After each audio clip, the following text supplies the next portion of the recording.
gentlemen, to NextGen TCG, your friendly place where we learn about the Pokemon collecting hobby and everything about it on weekly, bi-weekly, tri-weekly basis. I am your host, Tetra Ninja. As always, I have my co-host, Zach Browning, Gem Mint Pokemon, with me here today.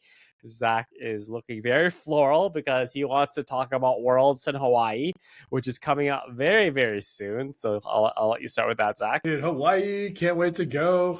Pokemon World's one of the best events of the whole year, where it's literally people who are just fans of Pokemon, fans of the lore, fans of the hobby, just get together and watch the best of the best compete for VGC, Pokemon Unite, the TCG, everything in between. And we literally get to see them get on stage and achieve their best dreams ever.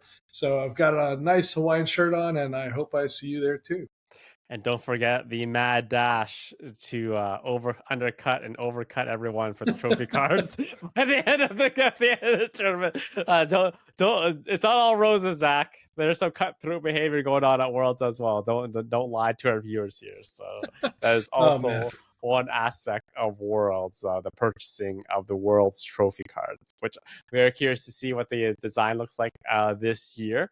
But before we start, I wanted to go over some Lugia as well as Ho-Oh lore, because we talked about the duo of the Johto legendary birds in a couple episodes ago. Mm-hmm. And someone actually mentioned that they actually have a pretty interesting lore. So I was intrigued. So I jumped on YouTube and watched some videos that people have created.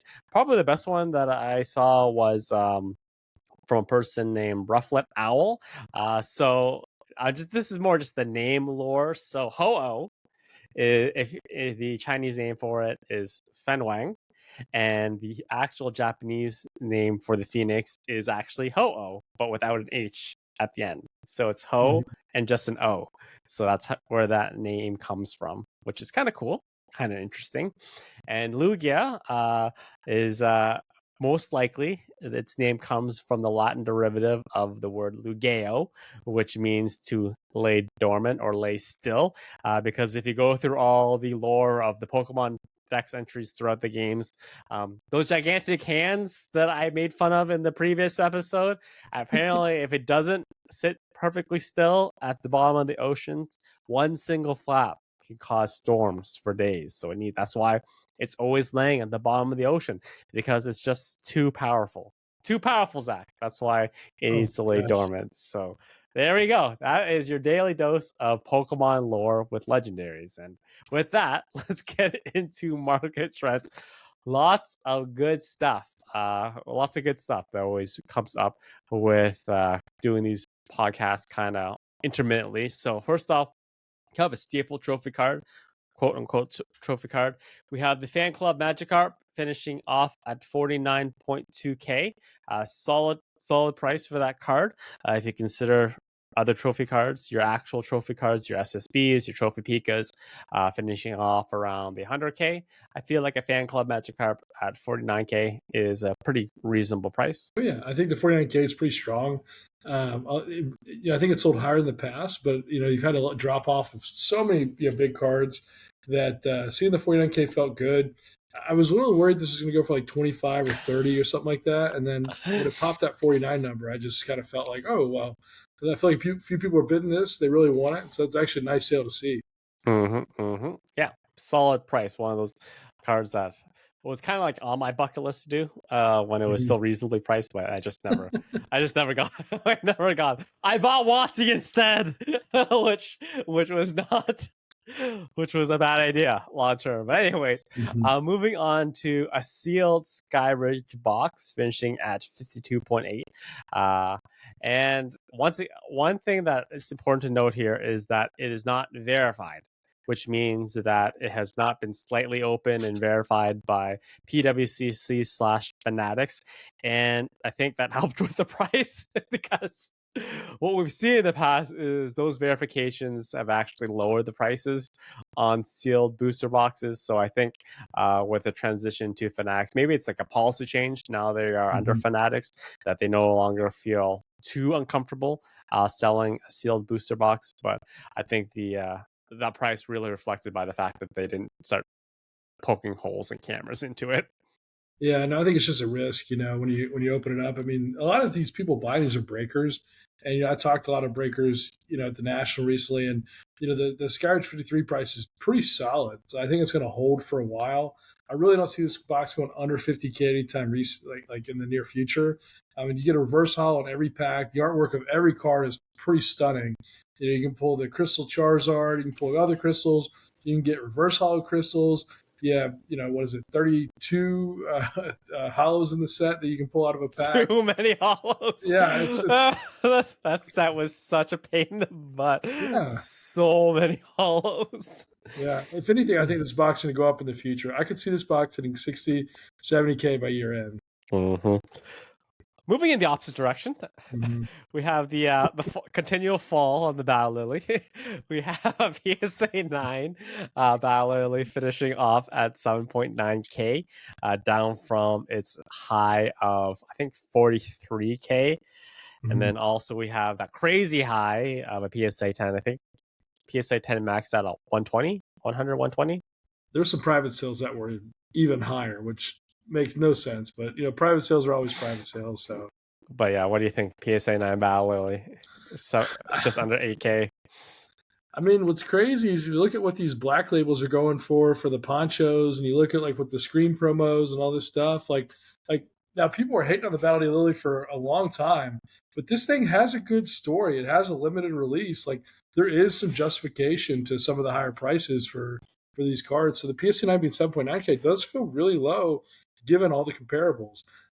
I don't see this card dropping to like 4 or 5 anytime soon. No, but it's still a rare card, and the people who are in this card have already paid a boatload of money. I don't know. I just don't really. This feels like a good deal with when you look at all the comparables. It is what it is. I think the Battle Lily just went. She was too hot for her own good for a minute there. But moving on, we have PSA 7 Illustrator finishing at 210K. That's a crazy price. That is a crazy price for a PSA 7, man. 210K. I would have preemptively, I thought maybe 150 for PSA 7, just because so many have popped up within the last year, and they're still coming up. So whoever sold a PSA 7 for 210K should absolutely be ecstatic with the price of that card. No, I think that's awesome because there's a lot of buyers of the Illustrator still at that 150 to 170 price point, and like it's just not going to hit that because people are maintaining the price at 200. I mean, the CDC 8 went for 200, the CDC 8.5 went for 200, and so to see the PSA 7 even surpass that says, hey, there's this near mint floor of like 200K or so for this card, and it feels like it's just going to hold. And so I mean, is it though? Is it gonna hold, Zach, long term? I don't know, man. Like, because people talk all the time, like, there's more than 39 illustrators, there's more than 40 illustrators. Well, there's more than 50, there's more than 60. There's a lot of illustrators out there, guys, and we keep seeing them pop up, but the price holds. So sometimes people are like, well, what if there's like 1,000 prototypes out there? It's like, does it even matter? It's for some cards, because if it's rare enough, people want it enough. Like Gengars are going to sell, Dragonites are going to sell. Charizards are going to sell. So Illustrator is kind of the same example. I think there could be another 50 copies of Illustrator hit the market. This card's never going below 100K raw. And then for a decent copy, like I think there's people that can support the price. It's not one. I think it's many people that would be happy to own several copies. All right. So to this date, this excludes obviously CGC as well as Beckett. PSA has authenticated 45 copies of Illustrators. Mm-hmm. So I remember when I was in the hobby, 2016, there was like maybe 18 to 26, 18 to 26 could be out there possibly. Where are 45 PSA copies? 45. I don't know. I think we all start in the 18 to 26 range, and eventually we have to move to the 45 category. Oh, is that a life thing? No, that's a significant other thing. Yeah. Okay, but yeah, man, I don't know. I am the opposite boat with you. If we hit like 100 copies of Illustrators, I think we could go for a readjustment. I think there could be a readjustment there on the on the scales of what the value, what the hobby values. So Well, we're gonna see the rise of the trophy Pika, man. The rise of the trophy Pika. yeah, I mean, there's extra trophy Pika's hitting the market too, but the thing is, not all these move publicly. Like everyone thinks, like these all move publicly. Like no, there's a lot of private deals too, and private deals always get discounted, like nonstop. But it's like a lot of people move things privately because they don't want to affect the public price points. Like if you have like 3 illustrators you want to sell that you picked up, like moving 2 of them privately, one public is really the way to do it because otherwise you're going to tank the public market. I don't know. They're not going to come out forever, so eventually it will stop. But I think that I don't know, I think a lot of the ones hitting the market now are just extra copies. All right, continuing with the readjustment of the market. Let's talk about Cosmo holofoils because very hot when they first came out last year. A PSA or CGC 8.5 so of Blastoise sold for 12.3K. Recently sold a higher grade, a CGC 9 sold for 3.1. So that's 75% of a market drop. Another number. Charizard not too bad though. CGC 9 Cosmo Holofoil sold last year for 30K. Most recently, a signature one and Gem Mint 10 though sold for 17.3K. And then the Blastoise to kind of round out the trifecta, Gem Mint 10 sold for 9K versus last year's CGC Mint 8 for 13. So you went to a Gem Mint, you paid less for a Gem Mint this year than you did a CGC 8 last year. So we've kind of talked about Disco. That was a Disco Venusaur, a Cosmo Charizard, as well as a Cosmo Holofoil Blastoise. So all these variants of holofoils is so hard to keep track. Let me know what your thoughts on those prices. Yeah, I mean, I think the Cosmos is super rare because I've only ever seen one sheet of those, and the owner of it decided to cut it up and sell it, so a lot of other people could share in that and have a card for themselves. But I still think it's a really really rare sheet. The Disco stuff has been around for a long time. There's public auctions of the Disco sheets. One went for 30K. A couple years ago on eBay. Supposedly there's someone that has a handful of them. There's I know one of my buddies in California sold one to a celebrity that was a couple years ago. So it's like the people that have them don't really want to sell them. But like if you think about it, there's a lot of cars on one of those sheets, and when you see the price points these things go for, like the incentive to cut this up is like kind of crazy. So seeing the prices come back down to earth does seem like a natural sort of occurrence, especially when you have the risk that at any point, someone cuts on the sheet, they don't just get one Charizard, they get like 6 or 7 or 8. They get a whole bunch of them. So it's just it never made sense why they outpriced everything so much compared to like all the other errant cards and variants and this and that. I get the cool factor of them just for certain people. It's been something I bought. I was offered them from the original sheet, for like 8K like 10 years ago. And I just never like picked up on it. So I think it's each their own. It's whatever you collect. And the thing is, you got to collect what you love and go with your gut. And it seems like a lot of risk. Anytime you talk about like people just cutting up sheets, I just think of chop shops but with Pokemon cards. I also okay, I read the comments anytime these cards are posted, and the prevailing comment is that anytime these cards are graded, it's always CGC. It's always CGC. PSA would never authenticate any of these cards because everyone knows they have literally been cut up from a third party. They weren't cut up by Pokemon, so therefore you can consider them trimmed if you want that definition.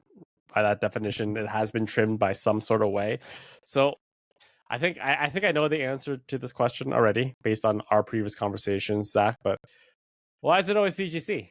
Why is it always CGC when Pokemon needs some sort of obscure card authenticated to be put in a piece of acrylic plastic? So I think there's a long answer, and part of it is PSA for a lot of times when they had authenticate anything, they needed they needed 2 steps of it. They needed to make sure the card was real, and they also need to make sure the card was distributed. And so that's really those 2 factors. Like one of them's like back in the factory, right materials, right time, not a replica, this and that. and the other was this card intentionally supposed to go out in the market? Was it something that was intentional? So you have like the Error No Damage Ninetales, you have those other things that had so much trouble getting labeled for years because yes, they were made in the factory, but they didn't have necessarily that intended distribution piece. And my argument to that was always like, you do so much in sports, why not do it for Pokemon? So for CDC, their threshold is lower in the sense that they only really want to verify that the card came from the factory at that time and that it was like actually made. They don't necessarily care about like everything that happens after the fact. They've graded cards or authenticated cards that were like, taken from the factory early, and they did work. They'd probably help, figure all that the legal stuff out there. But the other piece of it is they just don't have as many requirements to put a card in a case. And CDC is the only large, reputable grading company, outside of PSA and Beckett that is willing to do it. Beckett had a really low threshold for many, many years on square cut cards, just getting them through. And Beckett is opening the door a lot more to different things now. But what CDC's done is push PSA to do more and more in the hobby too. So long answer is that CDC does it because they believe the cards are real and from the right time, and PSA just says, hey, we don't take any risks. That financial guarantee gets triggered a lot. We don't want to keep triggering it. Yeah. I remember just kind of rolling it back. Beckett was the only company at that time that would put an FPO card in a 4-position only card in an acrylic case.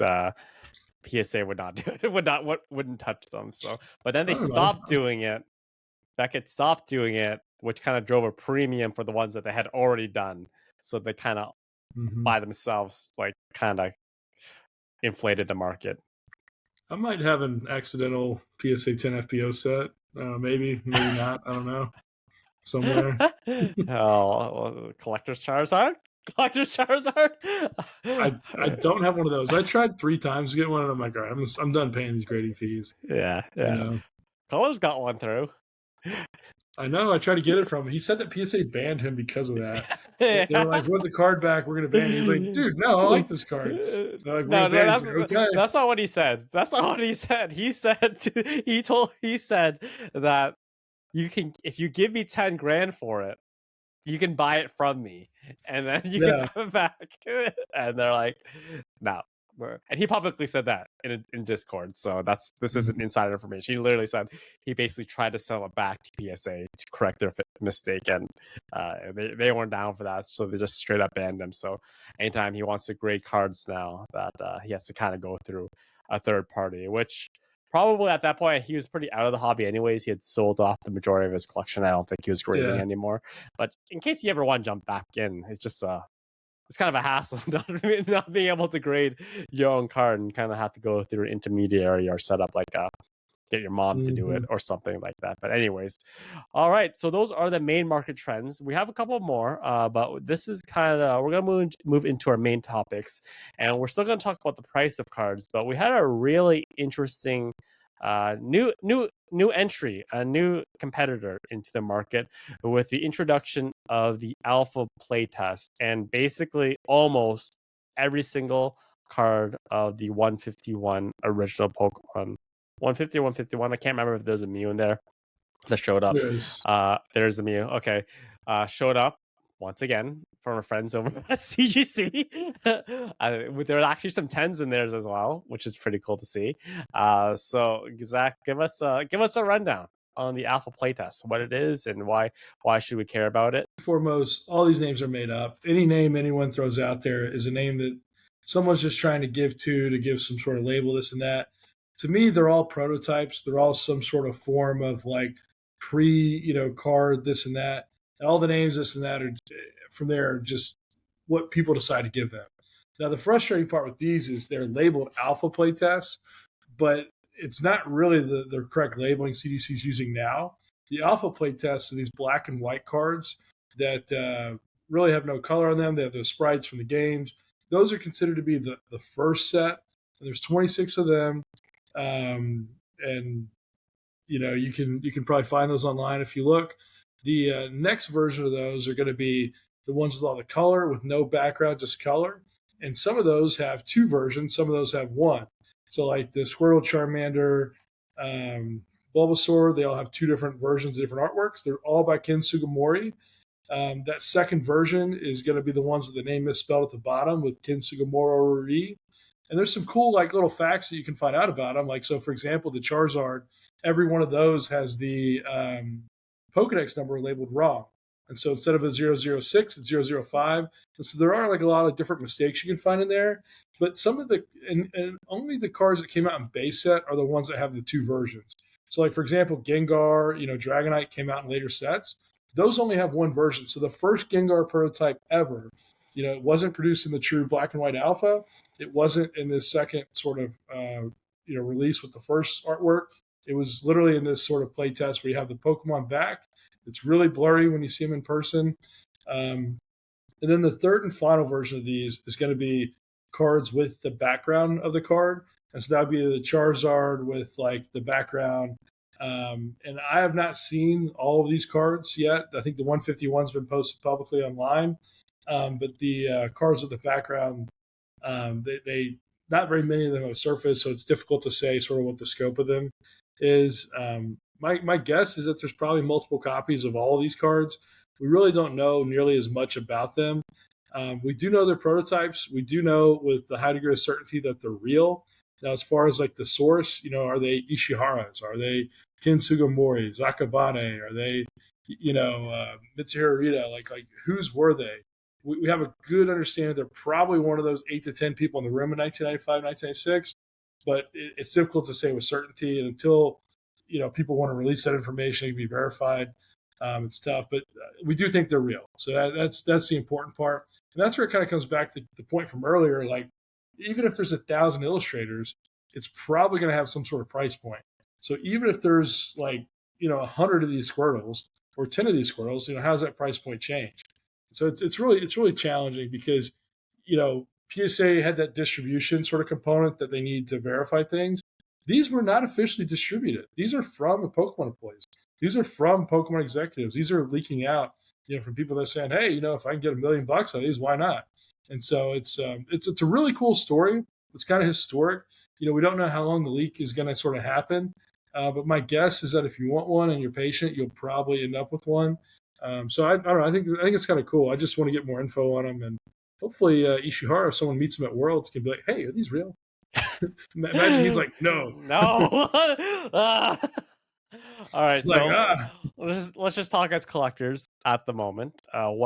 First off, did you ever see the movie Moneyball with Brad Pitt? Yes. Oh yeah. Do you remember that famous line that he said that how the beauty about baseball is that there's like something new can happen every single time, like you've never seen before. I kind of like equate that with Pokemon because like we are several decades into this collecting hobby and we are still getting stuff that we have never seen before, which is absolutely crazy. It's just stuff like pops up that is like how can you, like, just how he says, how can you not love baseball? How can you not love the fact that there's always stuff in this hobby that just comes up out of nowhere that no one has ever seen before? I think that's awesome.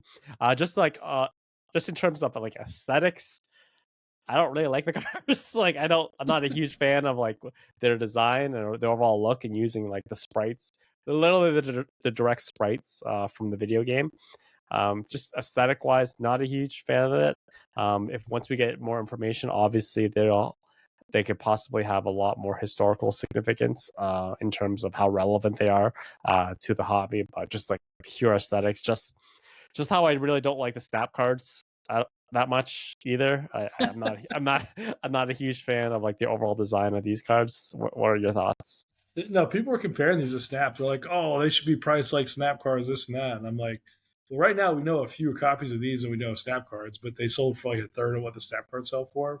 So I thought that was super interesting that, anytime there's the first of market, this and that, even if it's like a new Charizard set that comes out, that Zard hits like 2K and then it drops to $600 like right away. Like, remember those cycles we'd hit like year over year? Yeah. And then it's like with these, it's like, okay, first to market, it's like maybe it's going to go for over 100K piece. And then if you get the copy 5, then they're like 30K or whatever.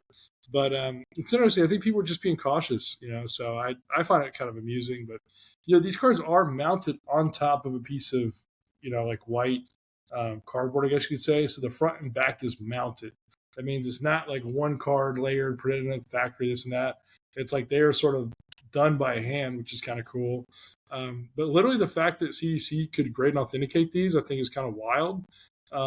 Like, I feel like I would want to take these straight to Ishihara or Ken Sugimori and be like, dude, like, did you own this? Because if not, like, I'm not putting this in a case. So, Could you could you imagine, like, imagine someone brought up to like these cards up to him like, did you ever own one of these? It's like, yeah, I did. It was stolen from my house a couple months ago. Out of my like, safe at oh, my home. Give it back. oh my gosh, what if that's that Japan is wouldn't hit us, man? It wouldn't hit us, that Japanese heat. dude. Oh my gosh, dude, he would be so mad. Oh my gosh, dude, I got a bunch of stolen cards. Just continue on the playtest stuff. There is a Charizard, Blastoise, and Venusaur auction going on Heritage right now. I would assume probably the premier auction. We'll talk about that more. I like to talk about things after the prices end because we don't want to double dip into things. But if you want to kind of monitor how those prices are going, they are on Heritage auction block right now. If you kind of want to just follow where the market is going with that. Yeah, the best way to sell that stuff is privately. So for anyone who's sending this to auction, is like true YOLO. It is true, just like let's go. So I don't know. I'm kind of surprised we see them at auction so quickly.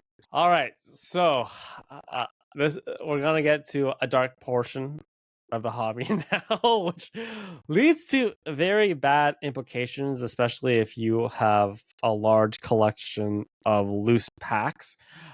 Basically, vintage, especially when you talk about first edition packs being $10,000. So a person did a science experiment, basically bought CT scanners from a former medical facility, literally jumped on Craigslist and found a CT scanner. He bought two of them, actually, not just one. He posted a video on it, and he basically demonstrated that he can determine the holofoil down to species based on just using CT scans. And you kind of just have to play Who's That Pokemon for a bit with the silhouette. And you have, but when Who's That Pokemon is broken down into 16 possibilities in first edition base, it's not that hard of a game. It's not Jigglypuff seen from above, as the cartoon would say. So it's pretty easy to identify the holofoil is based on a silhouette of a scan. So Zach, have we kind of put the nail in the coffin, basically, on the loose pack market here? I think this is crazy. Like it got like attention. Like yes, it's cool. Like it's something someone figured out. Like yes, you can weigh a pack and get a hollow or this or that. But the amount of attention people's getting, I think the whole hobby is just depraved of like news and videos. Like everyone's making content so much. It's like we need something to talk about, and it feels like it's just getting blown out of proportion. So like what people aren't like talking about here is like yes, there were some people that did some tests and stuff that like understand that like it's not going to change the color of the card too much. As in, if you push it through, it's not going to actually harm the card. You understand. But what will harm, you in general, is if you're doing this test. The guys that did it had no vests on at all. They're not protected whatsoever. A CT scan is 100 times more potent than an X-ray scan. And number one, I want to say shout out to Pwcc, who is a very, very kind lady who's helping me sort of figure this out in the hobby. She basically was like, these guys are going to like basically cause themselves cancer and probably become infertile if they are doing this nonstop and they're wearing no protective gear, like in front of a CT scan of all things. So like, yes, you'll find out your Charizard's there, but like you won't live to tell the tale. Like it is a very scary thing to do. Oh my god. But okay, so I feel like we're just kind of like opening Pandora's box here, because and once it's open, you can't close that box. So like what is the feeling amongst the community, especially if you have loose packs? Like what is the vibe basically? Like I think so, especially when we got to that pre-card era where they added that extra card to kind of like make sure all the packs weighed the same. It was pretty much everyone assumed that if you had a loose pack of the original era WotC, it's weighed. it's most likely has been weighed at some point. Yeah. But now we have this extra layer. Now, if you have a heavy pack, has it been scanned? And like so there's a difference between getting a Charizard and getting what is the cheapest base set hollow right now? Poliwhirl. A Poliwhirl, a Poliwrath. So like Poliwrath, yeah. that's a big difference. The difference between Charizard and a Poliwrath is a big deal, especially when you consider like so. We kind of talk about how this is gonna. I think I watched like one of Scott's like YouTube shorts where someone is going to refine this and take the proper precautions with all the safety gear and basically do some sort of nefarious ways to try to maximize the value of their packs, and maybe just sell some heavy packs that they know that the major hits are gone. What do you think? Man, I mean, you're really going to a lot of work, and the thing is, like, when there's opportunity, like people are gonna, they're gonna jump on it, and base set heavy packs were like 20K at one point. They're probably like 10K right now. And it's like you're telling me that like, I could go buy 20, heavy base set first ed packs, scan them, pull out the ones with the Charizard, and probably pull, 25K to 200K card, assuming it's not an 8. It's like, I mean, there's tremendous upside to that, to figure it out. And like, you're not damaging the cards when you do the CT scan. Like, you really like, man, like the sealed box is going to have more of a premium. That's what's going to happen. If you're doing a box break and people are selling like a Skyrish pack for like way above what normal, like it's going to make more sense. Because now that this knowledge is out there, now this guy put out a how-to video on how to do it. It really just, I don't know. I think a lot of people probably feel violated. And if I'm a collector, I feel like, man, like there's a sacred part of the hobby that like you just, you knew you could trust. Like, back in the day, like 2003, like you go to card shop, like people aren't weighing packs. Like, yeah, some people may weigh or do the bin test or different things like that, but like you had good confidence that it's a good experience. So I think when you alter the fun, the wholesomeness, the positivity, the reasons that we're in the hobby, it's not a good outcome, and I think everyone's going to hesitate. It's very new, very recent. There's no way that every pack out there has been CT scanned just yet. But at the same time, people are going to hesitate, and I think it hurts. It really just hurts the hobby overall for this sort of revelation. I'd almost call it more devastation. It's like Team Rocket. You know what I mean? Yeah, I kind of like I like your idea that it's gonna place a premium on like fresh packs, box breaks. Kind of like how the only way to guarantee like a Shallows box is actually Shallows is literally opening a box from the same cardboard box, and you confirm that the other box is Shallows, and that's basically gonna be the same way. The only way you're gonna loose packs now, especially from the WotC area, the only way that you're gonna know that it has not been weighed, has not been guarantee yourself anyways that it has not been weighed, it has not been CT scanned. If it's literally opened in front of you, put into a security sleeve with a security number, and the number is assigned to you. That is basically the only way you're going to have the utmost confidence of what you're buying has true legitimacy and has not been tampered with in any sort of ways. So maybe it'll lead to more box breaking. Maybe the price of box break cards will skyrocket to a point where breaking boxes will be just more profitable. And anytime anything is more profitable, you'll see kind of like the market readjust. Who knows?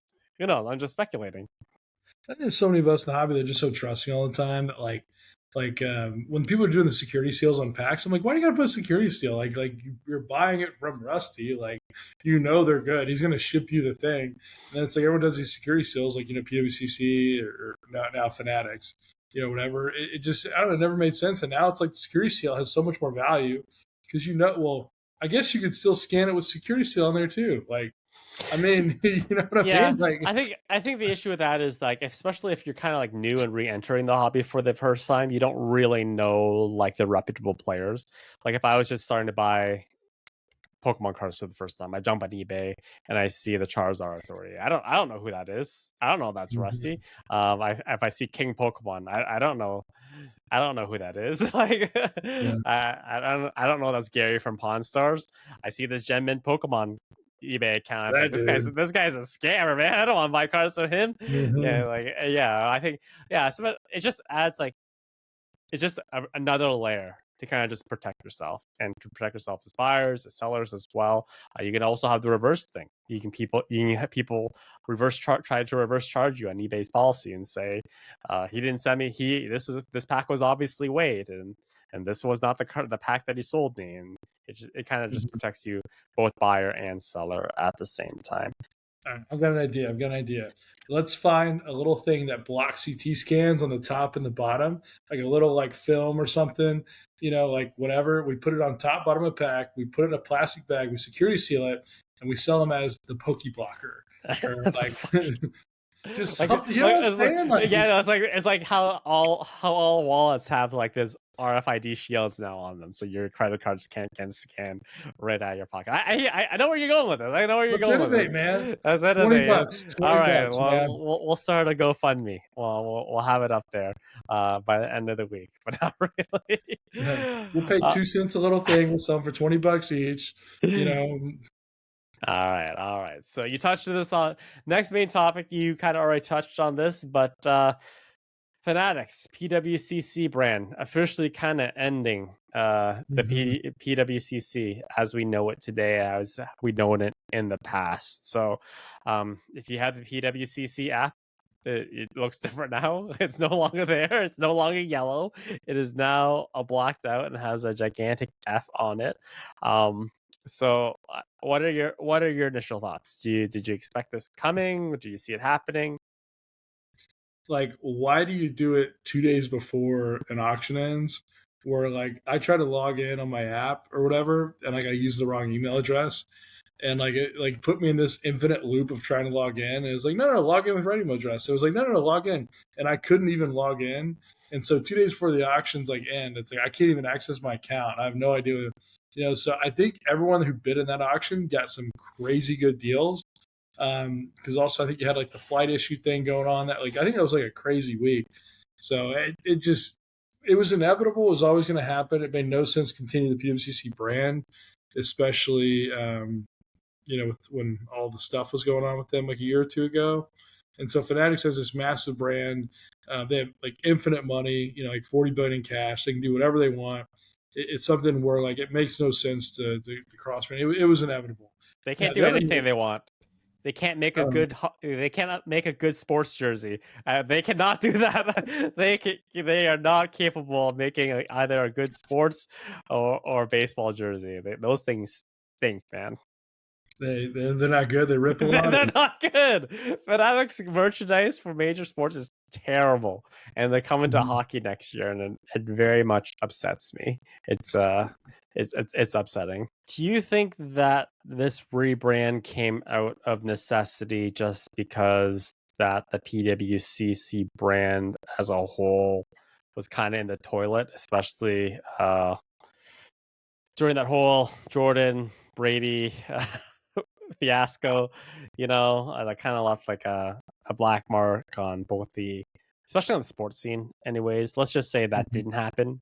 Do you think they'd still be Pwcc? Because to me, this kind of reeks of, I don't know, like how much you trust Google reviews when you try to decide where you want to eat.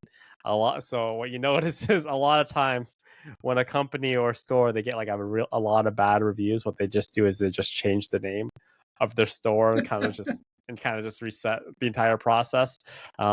Is this what they're doing? Is this basically what it is? No, I mean I think their brand value was really strong like 2 or 3 years ago. It's probably peak strength right before they got kicked off eBay. And then now it's just something where it doesn't make sense to continue. It's going to happen no matter what. Anyone that bought them, I don't know, maybe there's a couple partners that would have kept the name, but there's been so much internal stuff with Pwcc, and their auctions are going from having the strongest performance and having almost all of our friends watch the auctions weekly and make it sort of an event. I mean, monthly Pwcc auctions were so cool, dude. Like we'd be on Discord voice with 100 people there just talking about it, and it's like who won? It's like all the buyers were in the same like voice chat, and great. It wasn't like there's no price colluding either. It was literally just, hey, I won this, kind of cool. This is what I thought. And it's like, oh, I was your second highest bidder. It was so cool, but they just did a really poor job. I think with how they transitioned over the last couple of years. there's a lot of little things they should have done differently. But long story short, I think they were doing a lot of things for the hobby, like the right way. So a lot of the things that happen on eBay, as far as like, verifying the card within 3 days, and then not doing the returns, and like all these like little things that are trading card specific that happen on eBay, a lot of that was PWCC pushing the boundary. It was sort of creating this sort of sphere that allowed trading cards really to have the bubble that it needs, that where it doesn't sell like everything else. And so they kind of went from being a pioneer and a leader and pro collector to, like, they changed their fee structure to make it like higher. They didn't tell anyone. They changed so many little things that were like, this doesn't really feel like a collector move. And I don't know. I think it was inevitable. They were always going to change to something. Fanatics just happened to be the buyer with the most money at the time. Yeah, it was that was quite. Oh man, this is like really bad lighting right now. Well, we have to make it work. We have to make it work.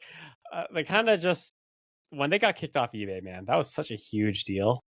Like, and like Huge. I feel like that wasn't really, eBay basically said they're shilling their own auctions, and I just feel like everyone, like, it was kind of like speculated in the background, but to have like literally eBay say that straight up, it's, I feel like it didn't get as much attention as it should have, you know what I mean, during that time. It was the most carefully worded legal statement from eBay that was like, we have an out for anything that we want. We're not really beholden to anything. And so my guess is that eBay probably had a lot of interest in PWCC. And PWCC was like, not really. Like, we're not available. So I think PWCC had a lot of options. And anytime you're doing like a wholesome, just like running things the right way, and people probably know PWCC for the last couple of years, but 3 or 4 years ago, like, they were really like doing things the right way, and I loved everything. They pioneered the vault. They're the ones that sort of created the whole like vault service we have everywhere today. They're the ones that did the zero vault fees that you see everywhere else, here too. So I think that was probably retaliation from eBay. There's probably no way PWCC can, get any get back at them for that or whatever. But I think I really think that was just kind of a dirty move by eBay. So The vault was the vault was so revolutionary. It was so crazy, especially when eBay transitioned to that time when they started charging sales taxes on all transactions now. Because we lived in that golden era where everything on eBay, no sales tax, no state tax, no sales tax. That was awesome. And then like over time, especially if you're like in the collecting sphere, obviously if you are a registered business, there's ways that you can get back those taxes with your accountant by the end of the year. But if you're just a person just buying cards, and you're, those sales taxes, but they add up, man. They add up really quickly. So for PWCC to strategically place their vault system in a state with no state tax and probably never going to be any state sales tax, yeah, that was a big play. That was a really smart play, and made sure that all the cards were being literally directly funneled to them. It made it easy for people to quickly sell at some point in time, quickly leverage the value of your collection. Obviously, they got a little bit of trouble when they became a little bit too overzealous with that process, but they kind of like introduced that as well. So they, like you said, they did a ton of good things, like macro level. Obviously, micro levels, there was some adjustments that needed to be made that didn't pan out correctly. But a lot of the stuff that we kind of like take for granted now, with all these auction houses and all these places to store and buy cards, started with PWCC. And I just kind of feel a little bit sad that, like, because 20 years from now, no one's gonna, like, the majority of the people won't know what PWCC was. It's kind of just like whatever Fanatics stays or whatever Fanatics becomes. The kind of like the PWCC name is basically just gonna kind of get lost in time, kind of like how Midway is lost in the whole video game sphere aspect. Just like it's gone. Like, no one, you ask 20 years from now, you ask, remember someone, do you know what PWCC is? They're like, no idea. What the hell's that? I don't know. I feel, maybe I'm being, once again, overly romantic about the idea of collecting. It's just I'm very sad that we kind of just like lost that bit of history. We're gonna lose that little bit of history with the hobby. Yeah, I mean, the thing is, things happen. Change always happens. And I was at the National recently, and there was no PWCC booth. They always Mm-hmm. had a massive booth. They always take card submissions. In Chicago, right before they lost the eBay thing, I brought them 2 or 3 suitcases of cards, to go to their vault. Then I find out they lose eBay. I'm like, why did I give you all these cards right when you lose eBay? It was thousands of cards. So it's weird. I mean, but it happens. Like, you're not guaranteed to succeed. Like, there's always risks. You gotta be careful. On the topic of events, just being careful out there. You posted on social media quite a lot of theft, quite a lot of theft at these car shows. So, you give me the tea. Give me the rundown of all the stuff that was stolen at these card Oh shows, man. Zach. Team Rocket working their magic, trying to steal those Pikachu's. Yeah, are you talking about the $3 million theft or? Give me all of it. Dude, Give me all. oh my gosh.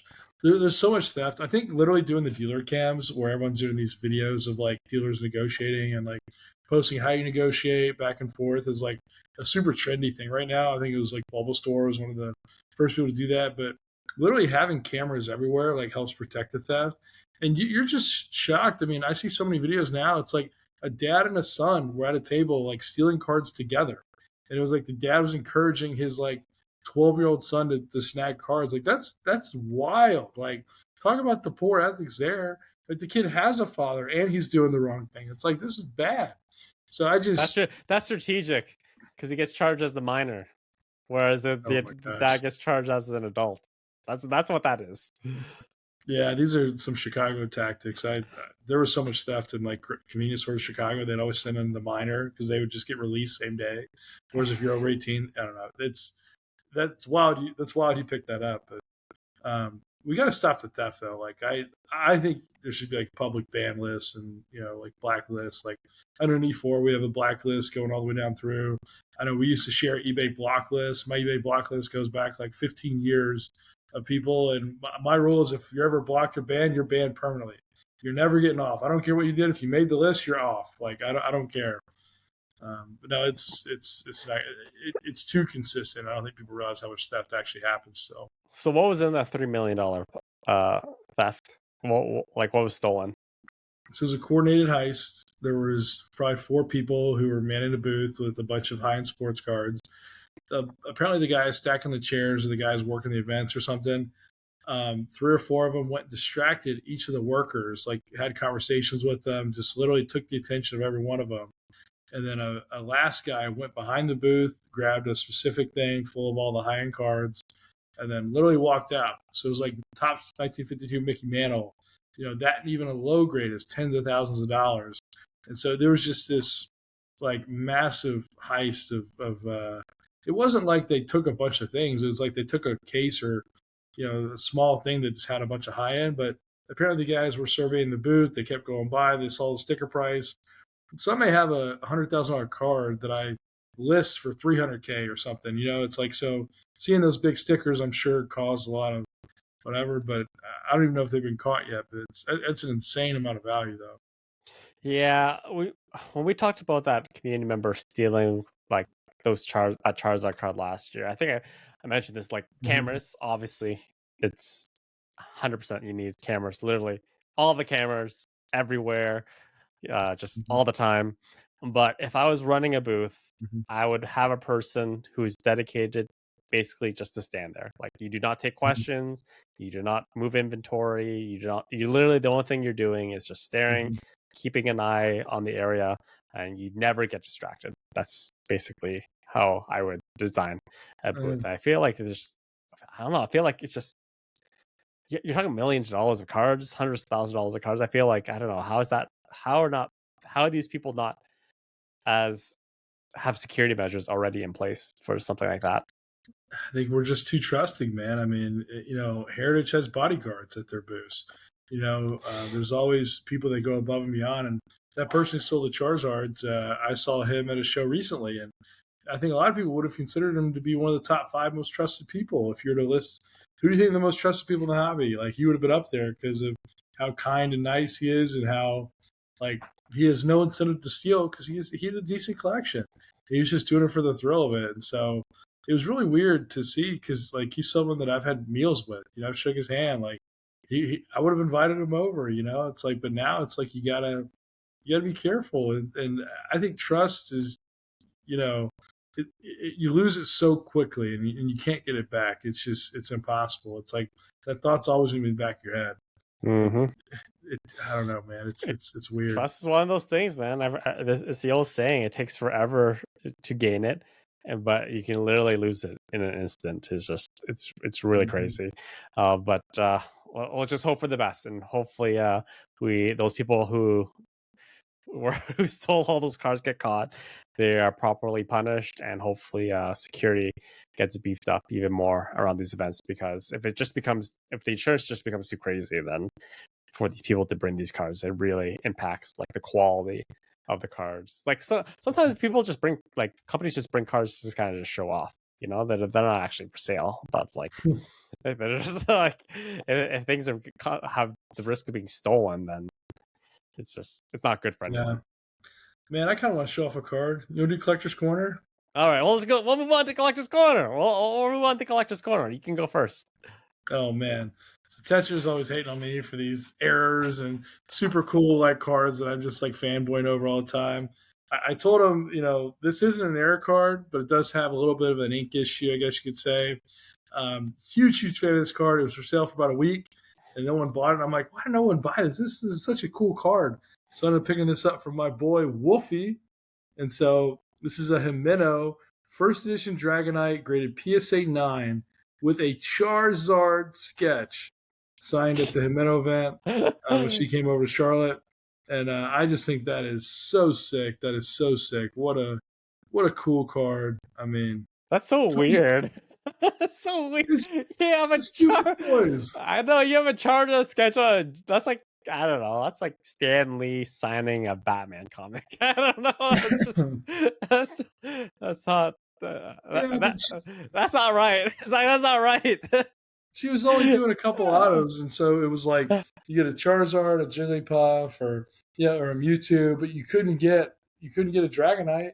So like someone got a Charizard on a Dragonite. It's kind of cool. Like uh, That's strange. But I love that card. I am happy that you are happy and you are Yeah. ecstatic with your purchase. So Here's another card I got from him. It's a Farfetch.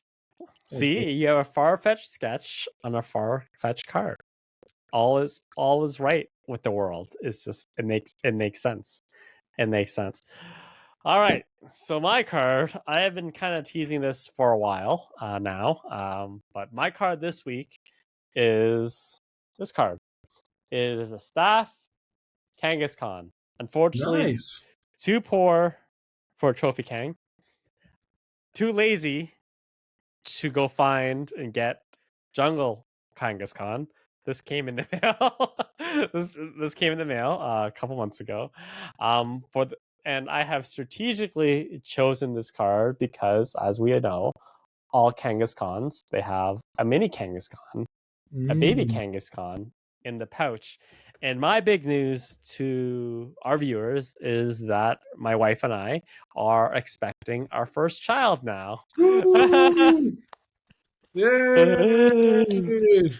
Congrats, works, guys. Tetra. It's still, things are still working down there, even though I'm really old now. But so we are expecting our first child now. We know the gender. I'm not sure when I'm gonna tell my parents, so probably can't share that now. I'm also withholding that information from Zach as well. He has no idea. But two important things. I don't know if you know this, Zach, but I am Asian. So Oh my gosh! Whoa!